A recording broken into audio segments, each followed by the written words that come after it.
I got involved with ISGAP because I was invited to speak at the ISGAP conferences about the issue of anti-Semitism, specifically in the Islamic world, and how that manifests itself in the politics of the Islamic world vis-a-vis Israel, and maybe also vis-a-vis the West.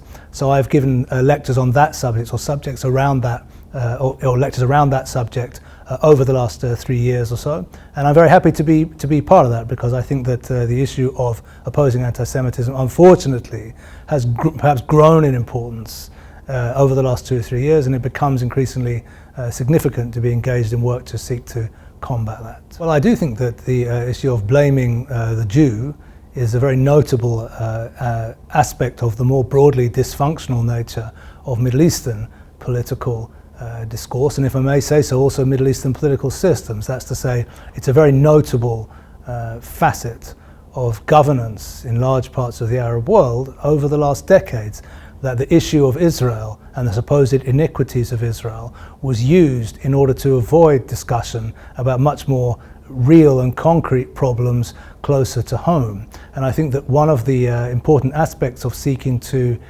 bring about reform in the Middle East is about trying to have those discussions about concrete issues closer to home, and in a sense to try to push back that notion that still has took hold and is still very important in the Arabic-speaking world and the Middle East, which is that, Israel is the center of all problems, that the Jews and Israel are kind of the key iniquitors, and that if you're not talking about them, then you're not talking about the most important issue in the room, so to speak. And in fact, that was being used, as I said, by elites to avoid urgent discussions about much needed reforms closer to home. I think it's very important to try to push back against that. Well, I think it's very dangerous if it were to succeed. My general sense, without wishing to sound complacent, is that most attempts at boycotting have largely failed. In other words, if we think about the fact that the BDS movement's been around for a quarter century now, I'm kind of old enough to remember when it was born, and if we look at the situation now 25 years on, we find that actually Israel has gone from success to success.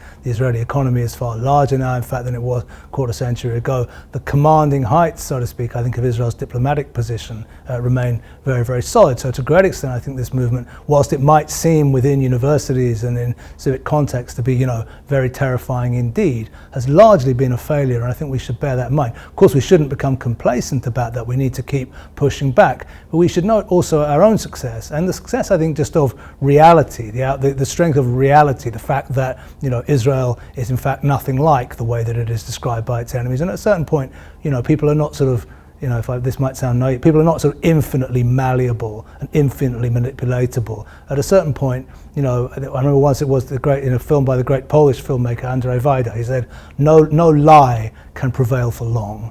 And I tend to keep a little bit in that faith that since our enemies are liars, and since they're in the business of falsehood and invention, you can only get so far with that. You can be successful for a while, but after a period of time, reality and truth will push back. And I think that we're doing pretty well in that regard, to be perfectly honest. I think it's very important, of course, to win the fight on university campuses as well. I'm just saying that the notion that we're sort of being overtaken by this tsunami of hostility, I think, isn't really borne out by the fact. Actually, we're doing well on all kinds of levels, and we have to do well in every area. So, of course, we have to do well also in those areas where we're not doing so well at the moment, and probably university campuses in the Western world is one of those areas. Yeah, that's what I'd say. So let's not be complacent, but let's not also kind of surrender to despair in the sense that the end is nigh, because hopefully it's not.